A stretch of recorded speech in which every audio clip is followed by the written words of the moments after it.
The largest land mammal that ever lived was the gigantic hornless rhinoceros known as Paraceratherium. It was 16 feet tall at the shoulder and weighed close to 20 tons, larger than any elephant alive today or in the past.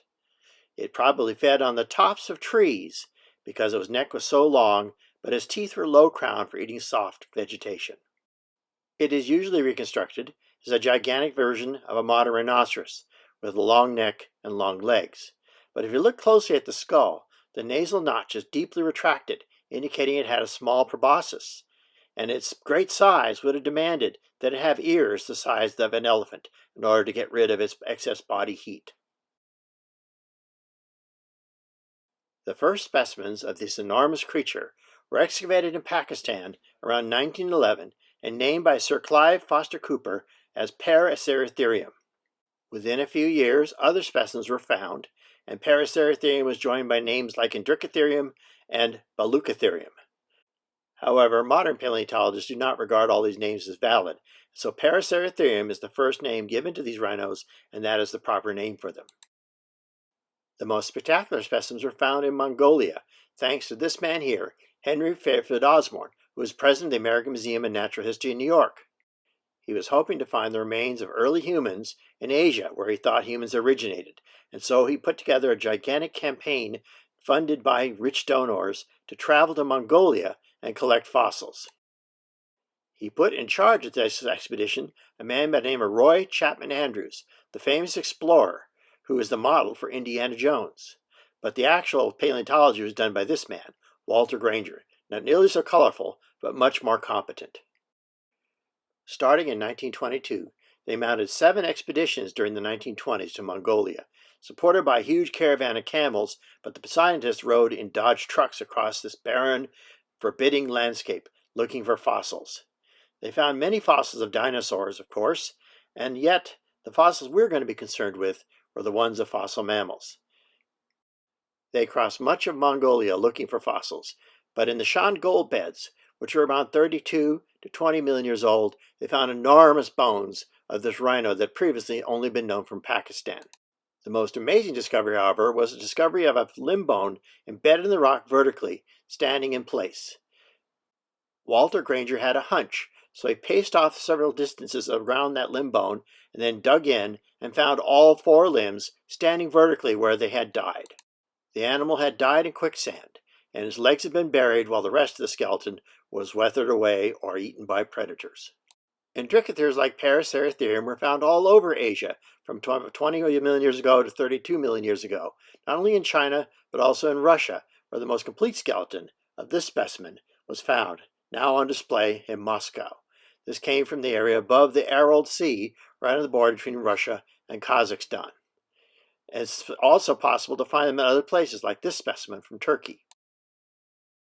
Rhinoceroses came in all shapes and sizes, from small ones the size of dogs to the giant Indricotheres. Most of them did not even have horns, a feature that only developed late in rhinoceros evolution. Hundreds and genera of species of rhinoceros are known, including the Rhinocerotidae, the family that is alive today, and the Paraceratheriidae, the family that includes the gigantic rhinoceroses. They are all descended from a small, Great Dane-sized animal called Hyraceus that lived around 52 million years ago. From Hyraceus, 3 great groups of rhinoceroses appeared. In orange, the true rhinocerotids, which are alive today. In blue, the mynodonts, which are hippo-like. And in green in the middle, the hyracodontid rhinoceroses. These are best known from the genus Hyracoodon itself, one of the more common fossils in the Badlands of South Dakota. It was about the size of a Great Dane, with long, slender limbs for running. The gigantic Paraceratherium, bigger than any elephant, evolved from a creature that you see in this illustration, about the size of a large dog, Hyracoodon. The Indricotherine hyracoodonts start with creatures like Papacetus and P there, and F for Forstercoperia, which was known from both Utah and also Asia, around 45 million years ago. From about 40 to 37 million years ago, they were replaced by Shushia, shown by the J in this diagram. Shushia was already beginning to show the long neck and long legs characteristic of Indricotheres, and yet it had the typical hornless rhino-type skull with rhino-type molars. It was not as large as its giant descendants, but nonetheless an impressive animal. Shushia, shown by J in this diagram, split by 10etherium, and then 32 million years ago, we start to see true Paraceratherium.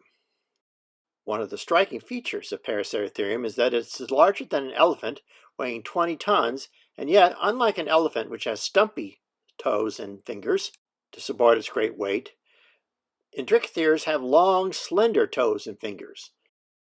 Here's the foot of one on the left compared to a rhinoceros foot on the right. Even the toe bones are immense. This is a single toe bone held by one of my former students. Why were the toes so long for an animal larger than an elephant? It's because their ancestors were heracodonts with long toes and running limbs, and they kept that pattern even as they evolved to enormous size.